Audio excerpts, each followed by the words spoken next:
Добре, хай, давай. Здравейте, скъпи приятели!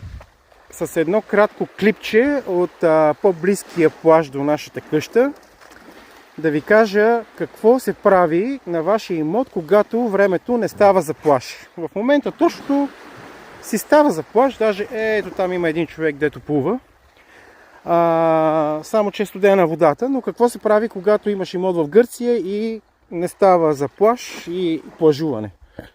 Това е перфектното време да отидеш и да разгледаш забележителностите около теб, около града, в който живееш или около селото, в което живееш. Вчера с жена ми, с дъщеря ми си направихме една страхотна разходка до Солун, където посетихме крепостта в горната част на града. Слезнахме до арт-квартала на Солун и завършихме с един доста обилен обяд на площада Аристотелис.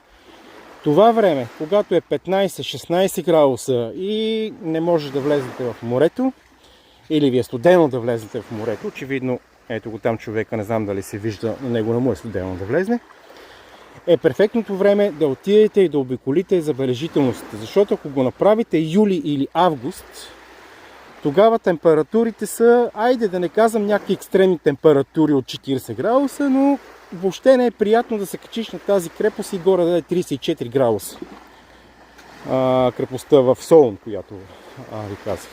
Вчера беше перфектно, защото беше около 15 градуса, с едно леко лятно якенце или пролетно якенце, обикаляш и се наслаждаваш на забележителностите, а сутрин се наслаждаваш на този плаж, който може да го наречеш частен, само за теб и кучето.